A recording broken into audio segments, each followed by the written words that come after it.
Our party of privateers and pirates have made their way into the core of the elven ruins below the Vellecan fort that holds the relics they seek. One, a thought-lost ring, and the other, an old dwarven mechanoid warrior, one of a few dozen left and who are unable to reproduce or be recreated. Will the players find new enemies or new allies on their way through the ruins? Well, there's only one way to find out, to press on.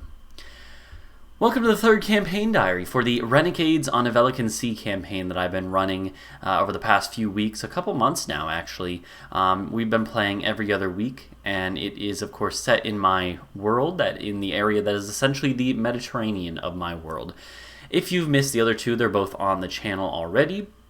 And as always, I'll say that these are heavily inspired by Matt Colville, who is who runs an awesome DMing channel that helps newer DMs run the game. And I think that his channel is a great inspiration for myself and others, and that's why I'm doing these campaign diaries in the first place. So we picked up session 3 where we left off. The party is following the trail of a gelatinous cube that has just ran around, well, slided, I suppose, around the corner. They were going to hide when they were running from it originally in a room. They passed a door that had, that was a very ornate, elaborate door, but there were some scrawled writings on either side of the door that basically said, "Warning, elven traps ahead." And they decided not to actually go in that this time. I was expecting them to go in once the imminent danger was gone, but they decided not to ever enter this room, and I think I talked about this in the last episode, but there's a way around that. You can always take stuff from one area and put it later in the dungeon, or put it in a different dungeon entirely. So instead, the players sort of round the corner of this area here, and they see up ahead in a little foyer, or a little kind of like alcove room in a corner, is a layer of gelatinous liquid spreading from stairs that enter this room. Imagine you have an L-shaped corner, and they're coming out from one angle, and the other angle has stairs going up it from the room. And there's a layer of gel looking like liquid running down the stairs and filling up this little room. What the players realize correctly is that this is the remnants of the gelatinous cube. They test it out, and it's safe to walk through. Of course, gelatinous cubes are acidic, so if I wanted to add more challenge to the situation, I could have made it a bit more of a challenge to get around the goo, but this is not the main challenge of this area. This was more of just, again, a cinematic sort of encounter with this giant gelatinous cube, and they fought, my players, my group, have all fought gelatinous cubes in my last campaign, so I wasn't too worried about making them fight it. And so in this case, the remnants of this gelatinous cube are floating down, and it's more of a warning even, or kind of a sign that there's more challenge to come. The party realizes this, obviously, and so one of them heads up the stairs a little bit. The dwarf Watna peeks his head over the stairs at the top, and he sees up ahead some of the goo in a little room, or a quite large room actually, is getting licked up by what are more giant rats.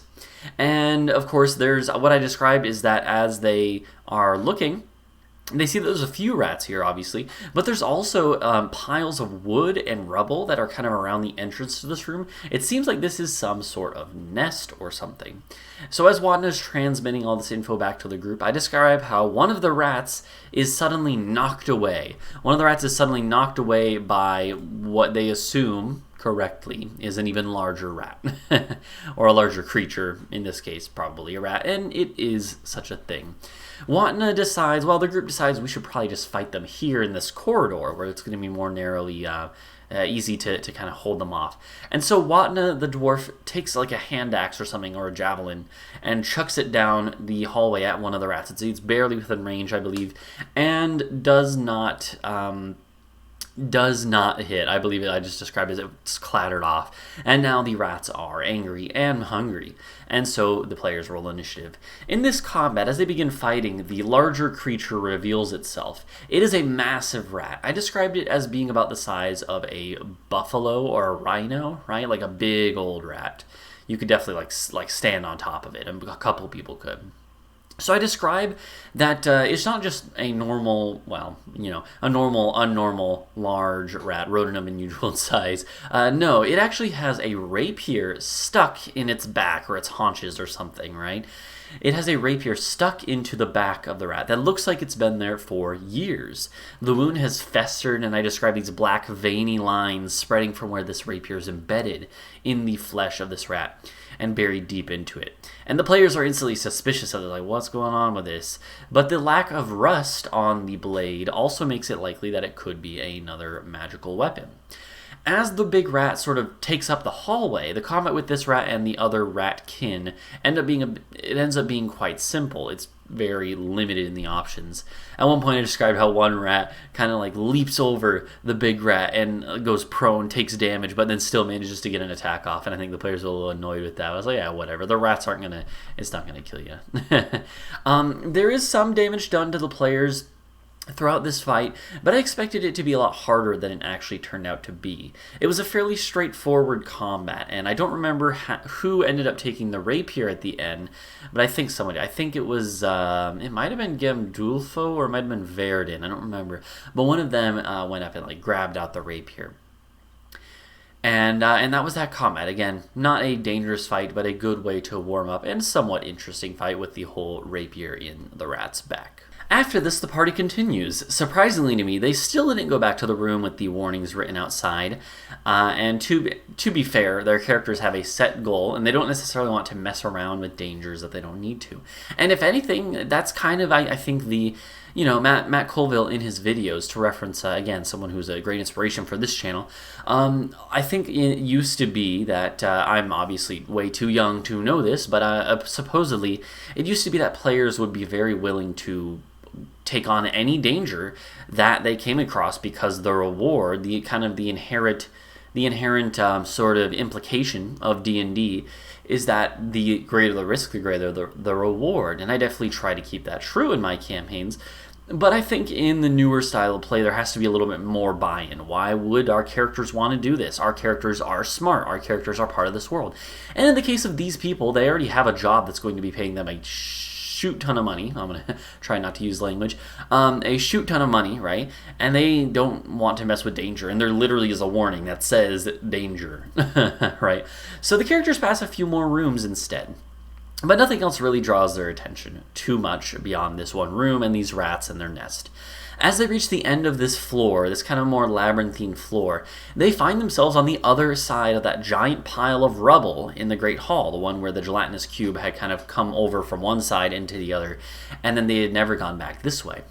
I described that as they enter this part of the room, they smell a horrendous stench. They see a little door going off to one side. There's a large staircase going up to the next level, but there's also a small door going off to one side down a dark corridor. None of the stuff down here is really lit, but this corridor especially looks very dingy, and they can tell that is where the smell is coming from. And it smells essentially like, well, human waste. Again, another word, the word that I replaced before, the S word. It smells like a lot of human feces, fecal matter. So the players guessed correctly that this is probably leading to a sewage pit, in this case from the fort above, and there's like some sort of drainage system. You don't need to worry about the details for everything, obviously, right? So obviously they have no real reason to investigate this. And you may be even wondering, like, why is this even in here then? Why are you describing this? Well, all of a sudden, as they're kind of considering going up to the next floor, I describe that they hear a splash from down that corridor, which could be anything, if you know what I mean. But after a few moments, I describe how there is what sounds like violent splashing, like flailing of something splashing around, and screams coming from down this corridor. These screams are in Dwarvish, so only the Dwarven artificer Watna can understand what they are. And they're basically just screams for help, like, help, help, help me, right? And so the players are kind of like, what is going on down here? What in the world is going on down here? Most of the players in the party, again, somewhat rightfully, don't necessarily care to go down this corridor to see what's happening there. Why would, first off, it smells terrible, and also whatever's in there is probably nasty if it lives in filth, or whatever fell down there is probably not a friendly creature, We're in a hostile fort here. But the dwarven artificer Watna realizes something about this. Why would a dwarven a dwarven voice be calling out for help in a Vellecan-controlled fort? The Vellecans employ some dwarves, for sure, a small number, right? But not many, and they're currently at war with the dwarves of the Middle Sea. Watna thinks that this could be something else. Watna decides to investigate, and the rest of the group decides to stay back in the hall. As Watna goes down to the end of this corridor, he finds himself looking into what is essentially, again, a septic tank. And within is basically what appears to be a poop monster, flailing around with tentacles wrapping around a poop-covered figure. I'll put an image up of what this creature is. If you've played a lot of D&D, you've probably used or fought against this thing before, depending on if you're a DM or a player, mostly. This is a classic D&D creature, which we'll talk about in a second. But again, this creature has tentacles flailing around, some of them wrapped around this poop-covered figure. This figure is not very visible in the dark, but Watna has dark vision and can see that this is a person who is not like a normal dwarf or a human.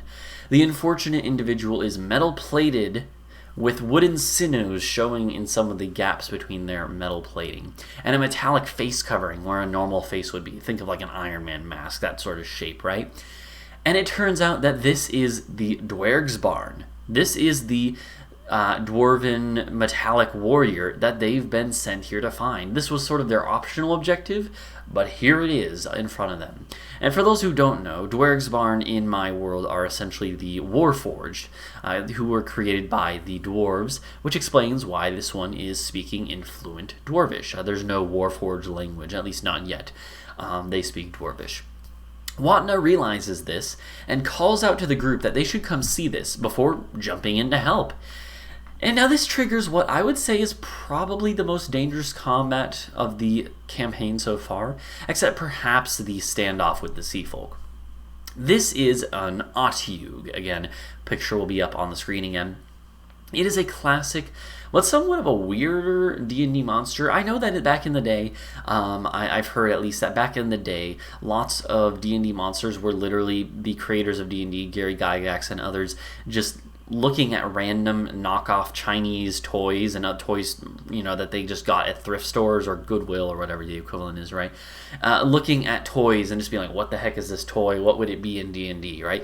I think the Otyugh was probably one of those. I don't actually know that. Maybe it'd be a fun thing to research. But it is a strange creatures. They live in refuse and eat anything that comes down into this septic tank in this case. They have these 3 tentacle-looking protrusions, 2 with spikes, and the other one has their eyes on it, and they also have a giant maw with teeth on it. They're pretty wild-looking and pretty nasty. I believe that the baseline is CR5, and this is a reduced version, but it's still more than a challenge for the whole group, not to mention just one artificer with their construct. So Watna and his friend Theomagus jump into the combat to help out this Dwairgsbarn. This turns out to be, again, a tense combat, mostly because the rest of the group is fairly slow to enter the combat, trickling in one by one down this narrow corridor. Cyrus and Gamdulfo don't even really take much part at all, so it ends up being Verdun and Watna taking a bunch of hits as they help this Dwairgsbarn escape. And Watna's construct also takes a beating. I described to Cyrus and Gamdulfo, who are essentially watching from the main hall, that they see this strange metallic and wooden figure coming out of the hall covered in excrement. There's a funny moment where I described the thing pushing past Gamdulfo and getting waste onto Gamdulfo just from his person. And Gamdulfo is known to have a different fancy outfit for any occasion, for instance. And so obviously this annoys him. He uses prestidigitation to wipe the feces off of himself. And this happened, I believe, twice more. And it was kind of just a little comical moment that he kept accidentally getting filth all over him. And Gamdulfo was looking annoyed at the creature, glaring. Right? It's just kind of a funny moment to break up the combat. By the end of the combat, Watna and Verdun realize that they kind of need to get out of here because they're starting to get beat up. The rest of the group still hasn't come in yet. And they start to run. Their new friend, the Dwairgsbarn, has already escaped, so they start to run. The Otyugh, luckily for them, has grown too large to escape its confinement, somewhat of an ironic or sort of a sad fate almost. So it makes one last desperate attempt to grab one of them as they're in its chamber before they get into this narrow corridor. It lunges forward with its giant mouth, and as Watna is leaving the room, he is snagged by this and is bitten. He only had a few HP left, and he actually does go down, so it was a dangerous fight, right? He also has to roll to resist a disease that this thing carries in its mouth, right? I didn't tell them what the effects of this were long term, but the players knew it couldn't be good, especially because I believe he rolled like a 10, right? So Vellecan does manage to drag Watna from the edge of the room, and the Atiug does give up its violent thrashing after a moment. There wasn't really a super high risk of Watna dying, actually, or getting pulled back into the room once Vellecan pulled him out. Although I believe he did fail 1 or 2 death saving throws before they were able to really heal him up. But they heal him up, they heal each other up a bit, and Watna is healed back to consciousness. Vellecan is a paladin. Vellecan, the I believe, Oath of the Crown paladin. But at this point, he has a decision to make. Although he's a skilled warrior and has access to combat and healing magics, he is with his sort of past, has some conflict there. And this is conflict that I might mine for some conflict or some quests or whatever later on, some encounters. But for right now, it's mostly just my friend Matt, the player of Vellecan, to kind of figure out what is the effect of this. And right now, he's determined that Vellecan wants to hide his magics. And he's used a little bit already in this campaign. But at this point, he heals up Watna, and so now the secret is a little bit less. I think everyone except one person notices and realizes that he has magic, and they don't really bother him about it too much. But it is just a little thing that kind of that happened there. Again, a lot of times stuff like that, I let the players kind of determine if they want to make a big deal out of it. Otherwise, I'm not going to bother them about it or anything, right? Unless it's particularly relevant. So he uses his magic to bring back Watna, but he also uses his magic, his lay on hands healing power, to cure the disease that Watna has. Because again, I kind of describe it as looking like it's festering already, this wound from the bite. And I tell the players after this what the disease would have done. Every day with this disease would have brought Watna's max HP down until either healed or until he dies. When it hit 0, he was going to die. And the magic was probably the only way to heal him, but now Vellecan's secret is out, at least to more people than before. The group now spends time talking to this new NPC, this Dwairgsbarn. Again, this is my world's version of a Warforged, and because I've never really played in any campaign setting that includes Warforged, I kind of just made up my own version of what these type of mech-like, magically created people are like in my world. Especially because I kind of had the idea of this not from Warforged. These aren't Warforged just taken from D&D. They're very similar, obviously, and I've taken inspiration after the fact, but I kind of had the idea that the dwarves of the Middle Sea had created these sort of mechanoid creatures to assist them in their empire building, right? This Dwairgsbarn doesn't really know what's going on, but he isn't hostile to the players either. They start asking him what he's doing down here, and he says he's just wandering around and managed to find his way to a waste disposal room where he fell down in the chute. He says he was essentially a prisoner, or guest, kind of. It's not very clear. It doesn't seem like he was mistreated, but he was a prisoner of the Vellecans above in the fort. And he says that he's mostly been unconscious, but he knows they've been doing experiments on him. They basically have kept him turned off or knocked out for long periods of time. Again, I haven't really thought out the exact mechanics of how this works. Throughout their conversation, they find out that he doesn't know his own name, and he has sort of this weird click that he does every time he finishes a sentence, like something with his speech module or whatever is thrown off. He's somewhat damaged in some ways, and although physically on the outside he looks fine. They try to figure out how much he knows about, the world right now, because he's from a group of created sentient beings who are 2,000 years old and who only exist in limited numbers. At their peak, there were a few hundred, but over the years, they've died or they've been lost and just presumably have died on their own, right? Or, again, there's or are stashed away in vaults, turned off forcibly or something, right? They're in limited numbers nowadays. There's only a few dozen that exist in the whole world, as far as people know. And it turns out that this particular Dwairgsbarn doesn't remember much. he talks about the creator a bit, right? And the players are like, what does he mean, the creator? And I tell them, oh, well, Watna at the very least knows that he's talking about Vermund, one of the greatest dwarven artificers slash mages slash researchers, right? Who has ever existed, and the one who created all of these Dwairgsbarn. They're called Dwairgsbarn, but they're also called Vermundbarn.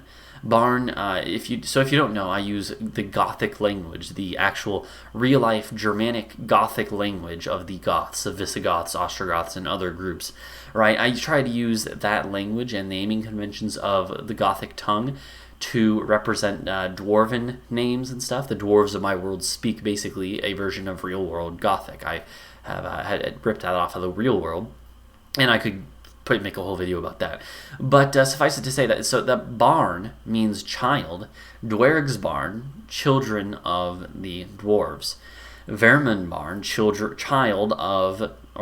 of Vermund, right? So this dude Vermund was the greatest dwarven artificer ever to live. And so they ask him about this, like how old are you? Do you remember how? Or they ask him. They figure out he is one of the original generation. They ask him if he remembers how long he's been out, how long he's been with the Vellecans, and although he does remember some time, he even remembers meeting at least one Vellecan emperor and being in the city of Velleca. He doesn't really know how much time has passed when he's out, so that could have been centuries ago. The Vellecan Empire has existed for about 950 years or so. So the group asks him about what sort of experiments were run on him, and he says he'll show them what they were probably after. And what he does is he actually reaches over and he unhooks his chest piece and opens it up. And what the players see is that within his chest cavity, but protected by wood, there's just a gap there, but it's mostly enclosed, kind of like lungs. Our lungs are enclosed by your ribs, right? And what the players see is that within his chest cavity is a glowing blue orb suspended in the middle of the cavity. There are metal gears and plates that I describe as orbiting it within this empty space, some turning and some connected to other parts inside, right? Connecting around the edge of this cavity, connecting into some, what you would assume are arm mechanisms and leg mechanisms, right? But they basically determine correctly that this is something that's like the heart or the soul, the essence of the Dwairgsbarn. And this is a thing not unique to this Dwairgsbarn, although they don't necessarily know that yet. One thing from a DMing perspective is that I made this description up the moment I described it. I did not have this description laid out beforehand. I knew it was coming up, but I decided that I would just wing it because there's some stuff that you should write down if you have certain lines that you want an NPC to say, right? To get that sort of dramatic effect.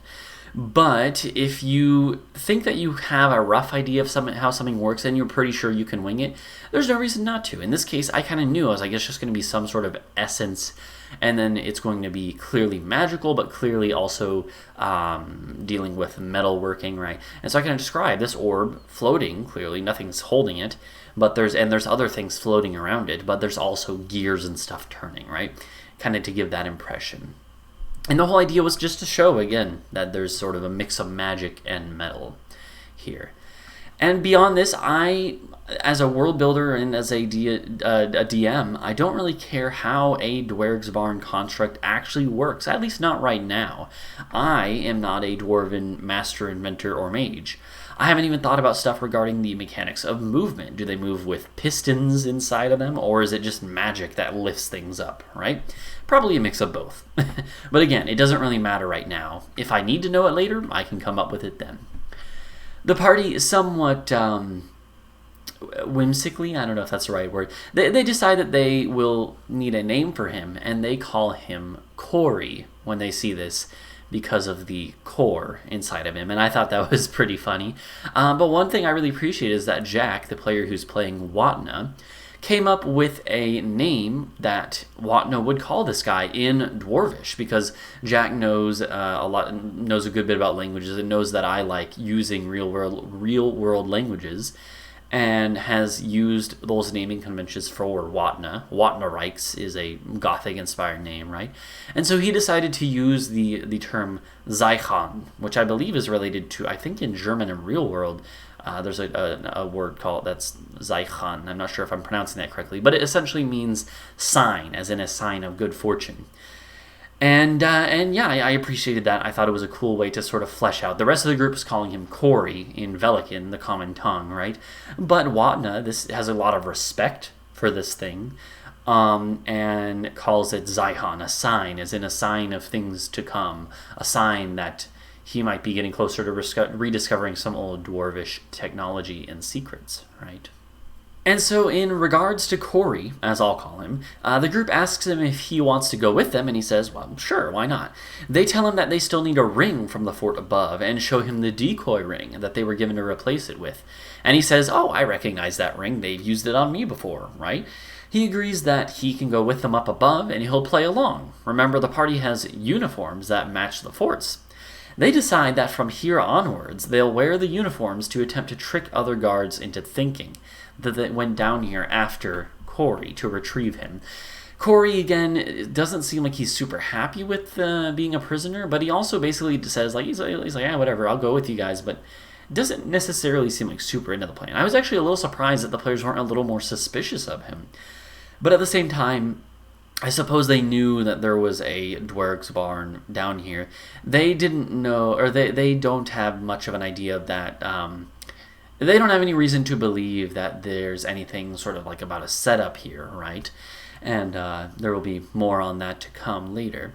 But they certainly trust Cory, and spoiler warning, Cory is to be trusted. He is not actually a spy or anything. And so that worked out well. Sometimes you'll have an NPC that you want the players to trust and interact with as not an equal, but an ally, right? And in this case, it was supposed to be that. They didn't suspect him of anything. Although, at the time, I was kind of thinking, oh, maybe I could have done that, right? But I chose not to. So after this, the party decides to continue upwards to the next level. They head up the large staircase in the main hall to the next floor. Now here's the thing. As a dungeon master, I knew there were a few things I wanted to have the players run into before they made it to the actual inhabited fort levels. The first half of the fort is the lower levels that are pretty wild and running rampant with these nasty creatures, right? However, and then at the top there is, of course, the more civilized layers where there's researchers and mages and guards, right?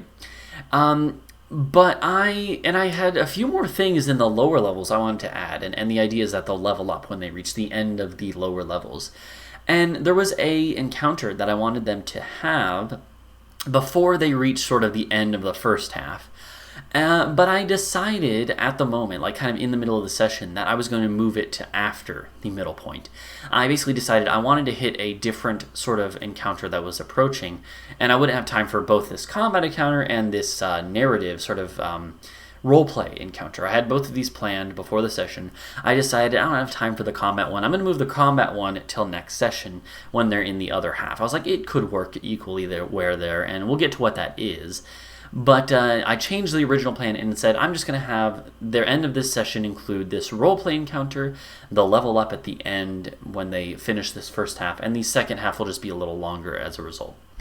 So, because of the fact that I decided to switch things around, I decided it wouldn't really, again, in the moment, I decided it wouldn't really be necessary to go into great detail about the next floor of the dungeon.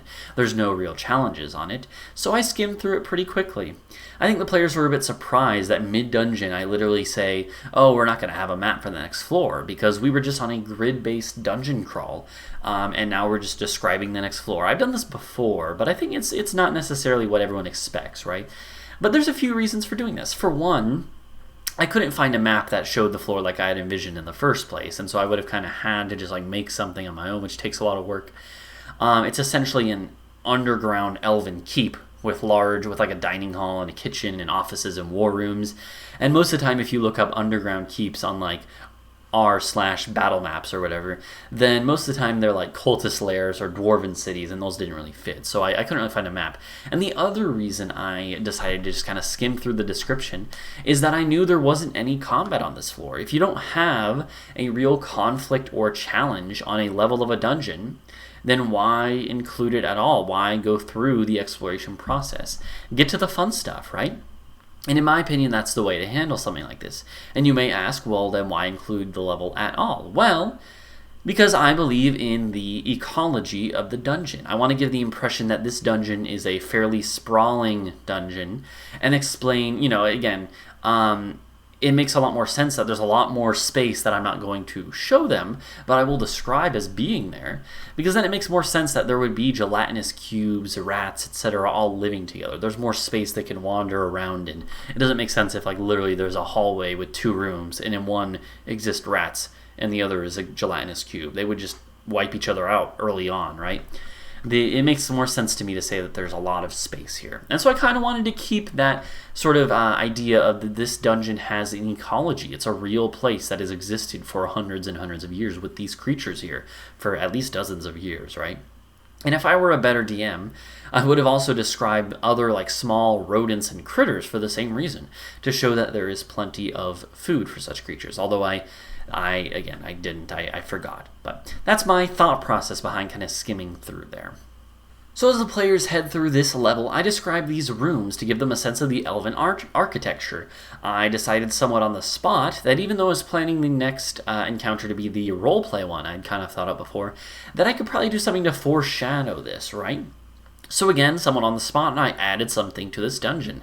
I described that as they reach the next staircase, they see off to one side in a room is a room that looks like it used to be an old alchemy lab or a mage's office space. And they're like, you know what? We should probably take a quick rest here, which I think is reasonable.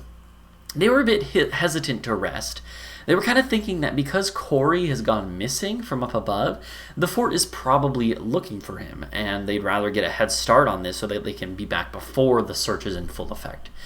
However, although at first I didn't do a good job of making this clear, they realized eventually that the dungeon is a bit longer than they thought, and it's probably too late anyways to really get the jump on, to get an advantage on time there. To be fair, I also didn't even remember at the time, or before this, I didn't even realize, or kind of just didn't think that they would think about this, rushing back. I, as a DM, kind of was like, not even thinking about the fact that eventually, of course, they're going to see that one of their most valued possessions is gone from the fort. Of course, the Vellecans are going to notice eventually, so it makes perfect sense that there would be a patrol sent down to explore. And so at the same time, even though I didn't even think this, I knew that I wanted the players not to rush. And so I think that kind of showing them that they had a while to go meant that they realized it's too late. And beyond this, I could justify it too, right? I could say, well, if anything, Cory knows he's not watched all the time. He's not really under heavy guard because he's not really a threat too much. And he's most of the time offline, you can say. So as the party is in this resting room, or in this room they're using for their rest, I describe that they see in one corner a circle full of created of runes and glyphs and symbols. The players quickly realize correctly that this is a teleportation circle, essentially a warp point for once certain classes like bards and stuff reach higher levels. Although the players don't have access to these magics right now, they decide that one of them should copy down the symbols in case they need to come back here in the future. The artificer Watna decides that he'll copy them down. He starts doing so, and it allows me to do a bit of foreshadowing that I was talking about earlier. As Watna finishes up copying these runes, I describe how he notices something. There is no dust or rubble on the circle at all, even though the rest of the room is covered in dust and rubble. Immediately the players jump to the conclusion that I hoped they would. The circle has been used recently. They're not sure if that means someone left from here or came in here. They guess, again, correctly, that someone came in here using the circle. It kind of makes more sense than someone leaving from here, right? And this immediately puts them a bit more on edge, as they figure there could be a wizard or sorcerer or something of that nature up ahead. And of course, this is also correct. After resting, they continue up the stairs, and I describe that after a short bit on the next floor, they hear voices as they're reaching a corner, and they see flickering torchlight in the otherwise dark ruins, shadows being cast on the wall that they're approaching, of the side they're approaching, Cory has never actually been to this part of the dungeon before, so although they ask him if there's other ways up or stuff like that, he doesn't know, and they don't really know. So they decide to press forth. They think maybe it's like some Vellecan guards already searching or something. Peeking around the corner, the group sees that there are men in the room up ahead, human men. I describe how these seem to be simply dressed men, not in uniform or anything, hauling rocks through the middle of a room. They just see them lugging these giant rocks from one side of a room to another. They're not sure from what or to where just yet. Listening, they hear a woman's voice call out from a place they can't see around the corner. I tell the players that they are hearing these voices, well, really her voice only, speak in an Evrian tongue. Evria, in my world, is the equivalent of Iberia. And so the fact that they're hearing these Iberia-inspired languages in what is essentially a far-flung Greek-inspired isle is a bit strange. They are not really sure what to think about this. They discuss what to do, and unsure exactly of what's going on, they move forward. They present themselves as the escort for Cory, the Dwairgsbarn. As they enter the room, they see a strange sight. 5 or 6 men are working on removing rubble from a large stone doorway, and a woman is basically lying down on essentially some sort of couch or daybed, lounging and eating grapes off of a silver platter in what looks to be a satin or velvet nightgown or something, right? And the players are all like, what is going on here, right? And as they enter the room and stop, well, none of the men working ever stop to look at them or notice them. Obviously, the woman does, though, and she essentially starts being like, oh, you must be... Oh, I heard you all would be here, but you're earlier than I expected. Right? And the players are very confused about this. If I remember correctly, they tried to play the role of guards for a few seconds before realizing that she clearly knows what they... Well, she doesn't necessarily know what they are, but she clearly knows they aren't guards, at which point they drop the act. The woman essentially starts talking to them and asking them about who they are, although she doesn't seem too interested by most of what they say. The whole time, she's lounging around on this couch, and the men don't stop working at all. She essentially gives away that she's here for the same reason they are. She says it in a way without them even telling her why they're there. She kind of realizes why, or she kind of says that she was here for him, pointing to Cory, as well as kind of implying that maybe she's here for the ring as well. And this obviously set off red flags to the players, especially because at some point she says that she hadn't expected them to reach here so quickly, as if she knew that they were going to be here. How does this lady know about their mission? Did their job offers give the job to others? Or was their information just not as secure as they thought? Good questions to be asking in this campaign, where intrigue is going to play a much larger part.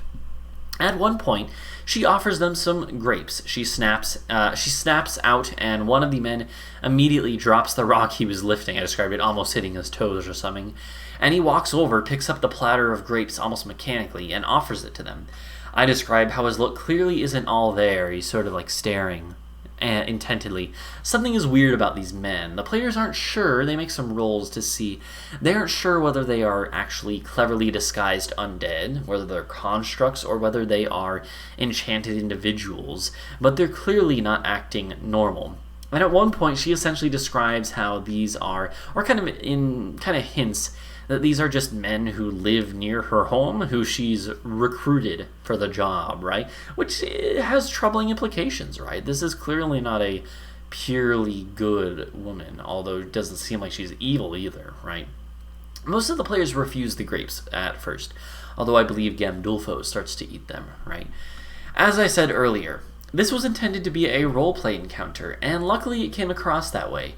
Because let's just say that if you could probably tell, but if the players had tried to fight this lady, it probably wouldn't have gone well. For the players, that is. As they talk to her more, they ask her who she is. At first, she is reticent, only calling herself by her nickname, the Lady of the Vine, right? Very kind of mystical name.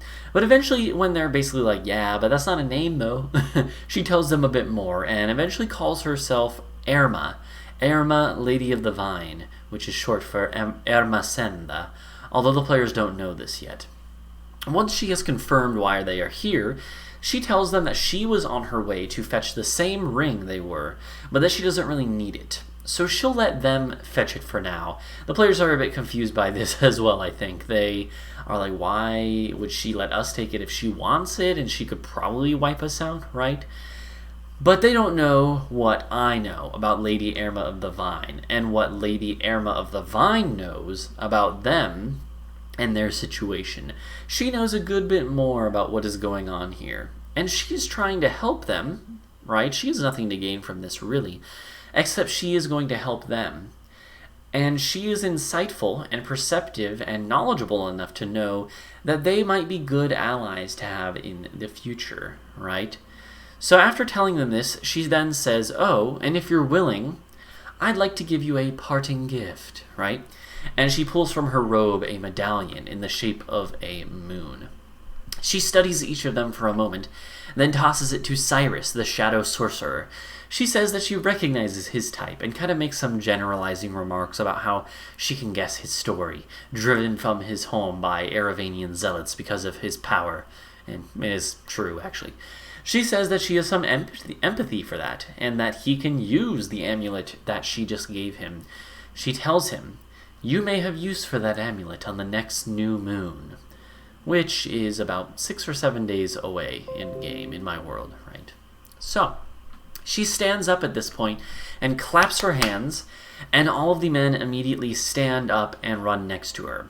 The rock in front of the door is still covered by a bit of rubble, but she casts a spell that essentially explodes away all the rubble. The door remains intact, and the players realize that it is magically sealed, actually. She gives them some last farewell, then her and all of her men disappear with a flourish. The players are like, okay then, and then hear a sort of like clicking or a noise, and the door starts to open. She clearly just used some magic either right before she left or after she left, and this again reinforces that idea that this is a powerful caster of some type, if she's able to cast a spell from wherever she is now without seeing this. The players are a bit weirded out, but I describe how as she leaves, the grapes are still here, and the rest of the group, they're like, yeah, you know what, we can eat some. And this is actually how I justified them leveling up at this point, because after session 3 of what will be a 5 or 6 session long adventure, and having reached the end of the first half of the dungeon, I essentially decided that they should level up, and they are probably going to need it for what's coming up. These grapes, again, I kind of describe as being magical, and that is how they do this. Obviously, it doesn't really make sense necessarily, but these grapes sort of fill them with energy for the upcoming challenges. And that's where we ended, actually. I don't think there's much more to discuss from a DMing perspective.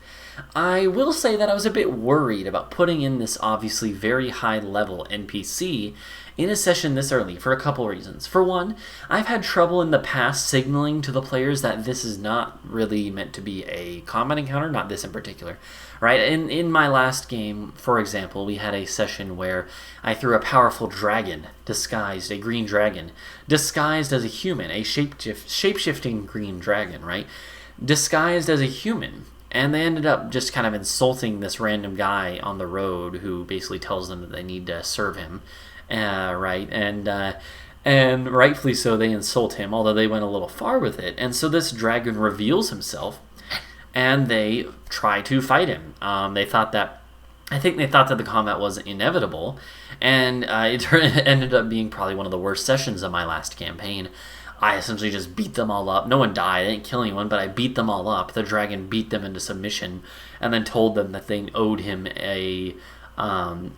their service, and that they needed to find an artifact for him, right? The players were obviously a little unhappy with this. You don't really want to do something like that, and as I learned the hard way. And again, although the combat was avoidable and stuff, and they said certain things that really escalated the conflict, right?